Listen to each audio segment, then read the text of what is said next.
सभी बच्चे शांत रहेंगे और जो भी टीचर बोल रहे हैं सभी ध्यानपूर्वक सुनेंगे। अगर आप लोग सुनिएगा नहीं तो अपने जीवन में कुछ भी अमल नहीं कर पाइएगा, इसलिए सभी स्टूडेंट शांत रहेंगे। एवं सभी टीचर और शिक्षिकाएं सभी को गुड मॉर्निंग। और यहाँ पर उपस्थित सभी बच्चे को मेरे तरफ से बहुत सारे प्यार। आज ये जो मंच सभा है तो राधा कृष्णन सर्वपल्ली राधा कृष्णन के जन्मदिन के उत्सव पर, तो इसलिए हम सभी को बधाई देना चाहते हैं। आज बहुत ही शुभ दिन है, आज बहुत ही शुभ दिन है क्योंकि आज सर्वपल्ली राधा कृष्णन का जन्मदिन है और मिलाद उन नबी भी है। मिलाद उन नबी मतलब आज पैगंबर मोहम्मद साहब का भी जन्मदिन है, इसीलिए आज का दिन बहुत शुभ हो जाता है। दो महान हस्तियों का आज जन्म है।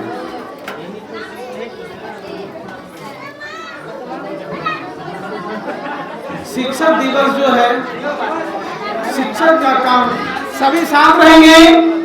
शिक्षक का काम है ज्ञान बांटना और उसका दूसरा कुछ कर्तव्य नहीं है। वो उसी में निहित रहते हैं, उसका जीवन पूरा जीवन अपने ज्ञान बांटने के लिए बलिदान कर देते हैं, जिंदगी भर ज्ञान बांटते रहते हैं। अगर इतिहास को देखा जाए, अगर इतिहास को हम लोग देखेंगे तो इतिहास से हम लोग बहुत कुछ सीख सकते हैं क्योंकि इतिहास हमें मार्गदर्शन करती है।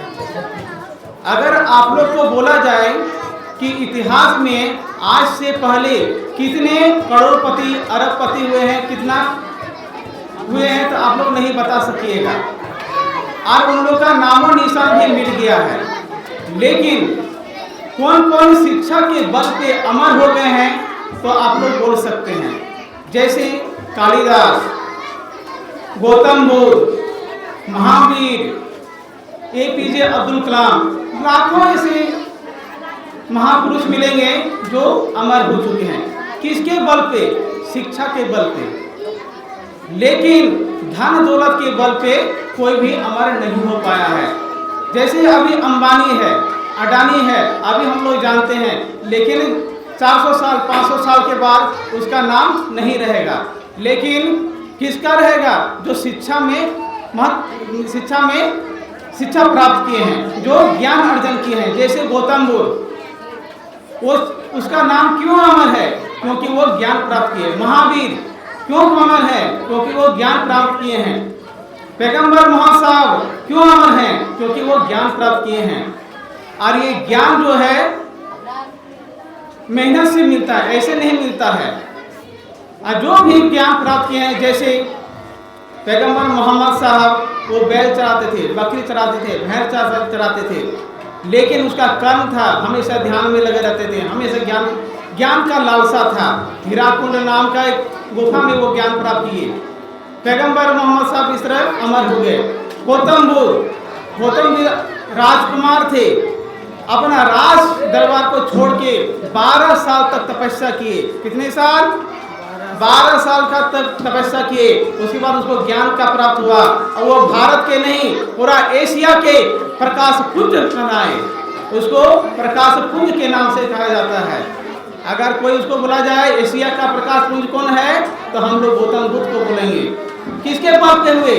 ज्ञान के बल पे, ना कि धन दौलत के बल पे। तो इतिहास में हमें ये सीख देता है, जो शिक्षा प्राप्त करता है वो अमरत्व को प्राप्त करता है। लेकिन आप लोग नहीं बता सकते हैं कौन कौन धनी व्यक्ति थे, क्योंकि उसका नामो निशान नहीं है, क्योंकि लोग ज्ञान प्राप्त नहीं कर पाए थे।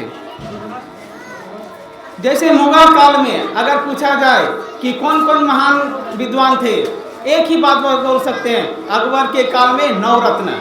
लेकिन आप नहीं बता सकते हैं कौन कौन धनी व्यक्ति थे। उसके बाद विक्रमादित्य के काल में कौन कौन विद्वान थे, इसमें भी आप बोल सकते हैं। उसके काल में 9 रत्न रहते थे, जैसे कालिदास।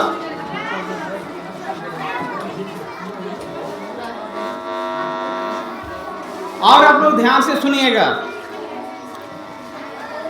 सभी टीचर आप लोग को ज्ञान देना चाहते हैं, लेकिन ज्ञान ऐसे प्राप्त नहीं होता है।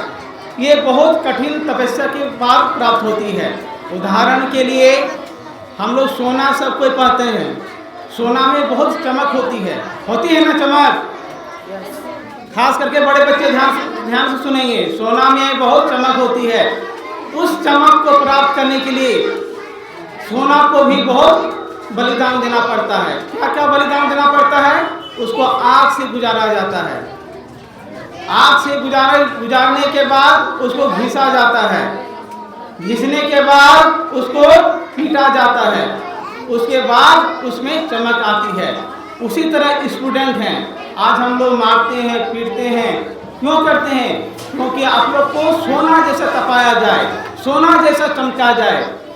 अगर आप लोग मेहनत नहीं कीजिएगा तो आगे कभी नहीं बढ़ पाइएगा। उदाहरण के तौर पर हम लोग APJ अब्दुल कलाम को भी ले सकते हैं।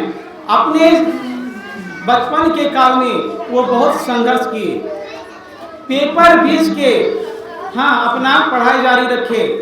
उसके बाद उसके पास एक लैंप हुआ करता था, उसमें टूटा हुआ शीशा था, उसको जलाकर वो रात भर पढ़ते थे। अपने जीवन को विद्या प्राप्त करने के लिए बलिदान कर दिए, तब वो APJ अब्दुल कलाम बने। उसी तरह आप लोग भी अपने आप को ज्ञान प्राप्त के लिए बलिदान कर दीजिए।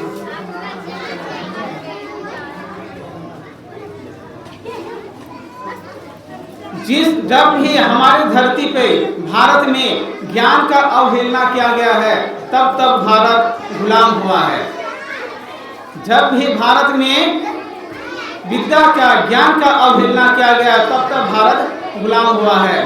मुगल काल में विद्या को महत्व नहीं दिया गया, तो अंग्रेज आकर यहाँ पर शासन किए और हम लोग को गुलाम बना दिए। अगर आप लोग गुलाम फिर से नहीं होना चाहते हैं तो आप लोग को क्या करना होगा? ज्ञान प्राप्त करना होगा। इससे ही हम लोग आगे बढ़ सकते हैं। सभी को ध्यान से सुनेंगे।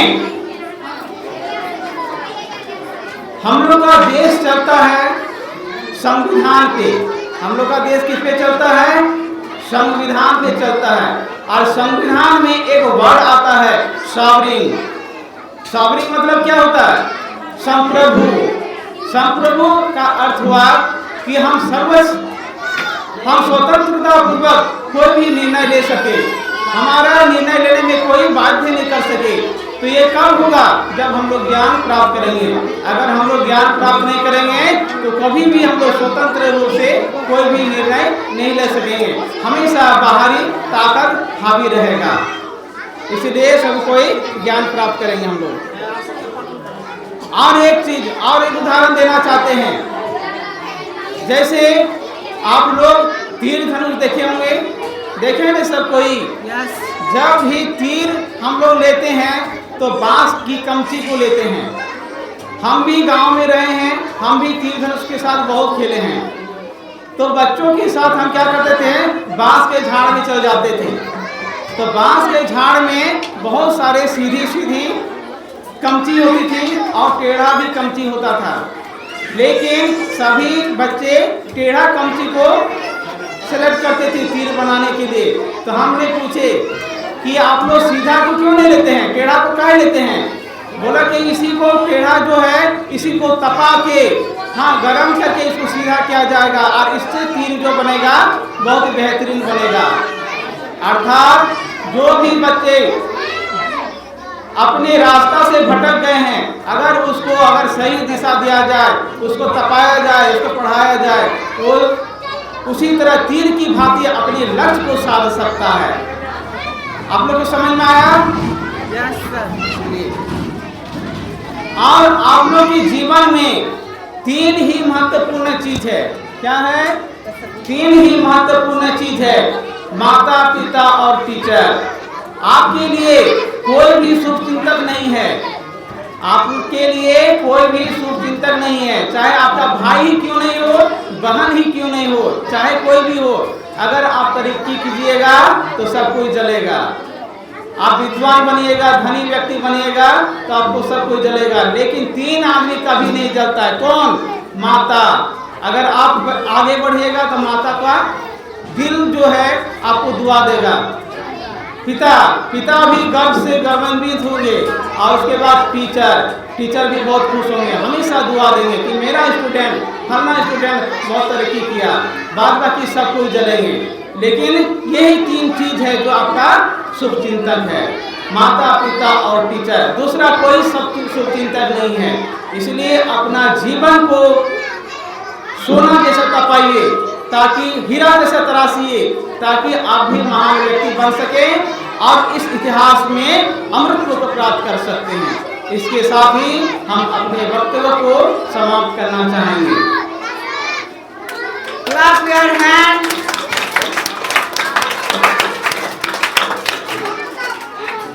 प्रिंसिपल सर को बहुत बहुत धन्यवाद देना चाहूँगा, जिन्होंने हमारा मार्गदर्शन किया है।